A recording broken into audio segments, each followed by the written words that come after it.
மல்லி சீரியல் நேயர்களுக்கு வணக்கம். போன இடமிருந்து தப்பித்து புலிகிட்ட மாட்டிக்கிட்ட கனகா தீபிகாவுடைய ஆடியாட்கள் ரவுடிகளிடமிருந்து வெண்பா தன்னுடைய சாமர்த்தியத்தனத்தால் தப்பிச்சு மறுபக்கம் ஒரு ஆபத்தான லேடி கிட்ட மாட்டிக்கிறாங்க. ஆனால் கடைசியில் போலீஸ் இருந்துட்டு வெண்பாவுக்கு எந்த ஒரு ஆபத்தும் இல்லாமல் ஷேப்பை காப்பாற்றிடுறாங்க. என்னதான் நடந்துச்சுன்னு தெரிஞ்சது முன்னாடி இப்போ தான் சேனலுக்கு முதல் முறையாக வரீங்கன்னா மறக்காமல் லைக் பண்ணிட்டு வாங்க.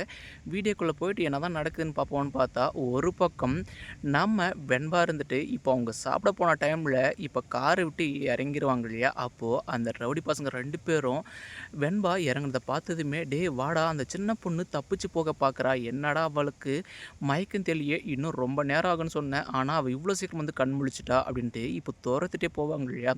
ஆனால் நம்ம வெண்பா தான் ரன்னிங்கில் நிறைய ப்ராக்டிஸ் பண்ணியிருக்காங்க இல்லையா. அப்படி இருக்கும்போது இந்த வெண்பாவுடைய ஓட்டத்தை அவங்களால பிடிக்க முடியல. மறுபக்கம் தீபிகா கிட்ட இது எல்லாத்தையும் சொல்கிறாங்க. என்னடா உங்களை 2 பேரும் நம்மனா இப்படி நடுத்தெருவில் நிறுத்திட்டீங்களே, நீங்கள் தான் கடத்தின்னு மட்டும் தெரிஞ்சது, அதுக்கப்புறம் நீங்கள் மாட்டிக்கிட்டா என் பேர் மட்டும் வெளியே வரக்கூடாது, அப்படி வெளியே வராமல் இருந்தால் மட்டும்தான் உங்கள் மேலே இருக்கிற கேஸ் எல்லாத்தையும் நான் ஒன்றும் இல்லாமல் ஆக்கிடுவேன், அப்படி இல்லை இதை தவிர வேறு ஏதாச்சும் நடந்தது அதுக்கப்புறம் என்ன பண்ணவன்னு எனக்கே தெரியாது அப்படின்னு தீபிகா அவங்கள சொல்லுவாங்க இல்லையா.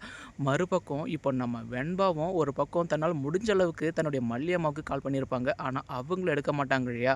மறுபக்கம் இப்போ ஏதோ ஒரு லேடிக்கு பக்கம் போய் நம்ம வெண்பா மோத இன்னொரு பக்கம் என்னம்மா பாப்பா என்ன ஆச்சு, ஏன் இப்படி தலை தெறிக்க ஓடி வர அப்படின்னு கேட்கும்போது அதாவது பாட்டி என்னை காப்பாற்றுங்க, என்னை ரவுடி பசங்க கடத்திட்டு வந்துட்டாங்க, அவங்க கிட்டேருந்து நான் தப்பிச்சு வரேன் அப்படின்னு சொன்னதுமே அதாவது ஆடு கடைசியில் இங்கேயே வந்துருச்சு, நம்மக்கிட்ட வசமாக மாட்டிக்கிச்சு, இனி இவளை ஒரு நல்ல வேலைக்கு வித்துறணும், அப்படி இல்லைனா இவக்கிட்டேருந்து என்னென்ன எடுக்க முடியுமோ, அதாவது இவளுடைய கிட்னி அந்த மாதிரி நிறைய செல்ஸ் போகும் இல்லையா அப்படின்னு அந்த லேடி ஒரு பக்கம் பக்கவாக பிளான் போடுறாங்க. முதல்ல இந்த பொண்ணை யாருக்கும் தெரியாமல் கூட்டிகிட்டு போயிடணும் அப்படின்றதுக்காக பக்கம் ஆட்டோ வரும் இல்லையா. அப்படி இருக்கும்போது ஆட்டோ நில்லுங்க அப்படின்னு இப்போது ஒரு பக்கம் ஆட்டோ நிறுத்தும் போது மறுபக்கம் போலீஸ் அந்த நேரத்தில் மாசின்ட்டு கொடுத்துட்றாங்க. மறுபக்கம் வெண்பா ஒரு லேடி கூட ஆட்டோவில் போகிறதையும் பார்த்துடுறாங்க. இது மல்லியுடைய மக வெண்பா தானே, அப்படி இருக்கும்போது இவளை எங்கே போகிறாங்கன்னு ஃபாலோ பண்ணுங்க அப்படின்னு சொல்லுவாங்க இல்லையா. ஏன்னா ஒரு பக்கம் உண்மையாக வெண்பாவை காப்பாற்றி அவங்களுடைய அம்மா கிட்ட அப்பா கிட்ட ஒப்படைக்கிறதுனா அந்த லேடி முதல்ல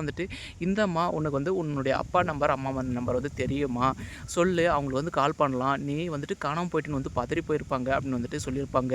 ஆனால் இவ தான் ஒரு தப்பான ஆபத்தான லேடியாச்சு. அப்படி இருக்கும்போது கிடைச்சது லாபம்டா அப்படின்ற போது வெண்பாவை ஏதாச்சும் ஒரு நல்ல விலைக்கு வித்துறணும் அப்படின்னு நினைக்கிறம்போது இப்போ யாருக்கும் தெரியாமல் கூட்டிகிட்டு போகணும்னு நினைக்கிறாங்க இல்லையா. ஆனால் கடைசியில் போலீஸ் அந்த ஆட்டை ஃபாலோ பண்ணிகிட்டே போயிட்டு கடைசியில் அந்த லேடியை அரெஸ்ட் பண்ணுறாங்க. ஏமா நீ ஆல்ரெடி உன் மேலே கேஸ் நிறையா தானே இருக்குது, இப்போ இந்த பொண்ணு தானாக வாண்டடாக வந்தான்னு இவளை கூட்டிகிட்டு எங்கே போகலான்னு பார்த்தீங்க.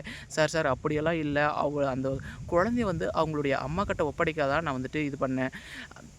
அப்போது நம்ம வெண்பா சொல்கிற ஒரே பதில், சார் அதாவது இவங்க அப்படியெல்லாம் எதுவுமே சொல்லலை, முதல்லவா உன்னை காப்பாற்றுறா அப்படின்னா ஆட்டோவில் கூட்டிகிட்டு போனாங்க, மறுபக்கம் என்னுடைய அம்மா நம்பரையோ இவங்க கேட்டதே கிடையாது, என்னை காப்பாற்றுற நோக்கமே இவங்களுக்கு கிடையாது அப்படின்னு இப்போ வெண்பாவும் போலீஸ்கிட்ட உண்மையாக சொல்கிறாங்க இல்லையா. அதுக்கப்புறம் அடித்து விசாரிக்கும் போது தான் சார் ஏதோ ஒரு காசு பணம் பைத்தியத்தினால தான் இந்த குழந்தைய கிடைச்சதுமே அதாவது ஆடு தானாக தன் வழியில் மாட்டிக்கிச்சுன்னு நினச்சிட்டேன், சரி என் மேலே தான் தப்பு இருக்குது அப்படின்னு உண்மை ஒத்துப்பாங்க. மறுபக்கம் இப்போ போலீஸ் தன் கையில் வெண்பா கிடச்சதுமே அதாவது மல்லிக்கு இன்ஃபார்ம் பண்ணுறாங்க. ஏன்னா மல்லி தன்னுடைய பொண்ணு காணன்னு ரொம்ப பதறி போனாங்க இல்லையா.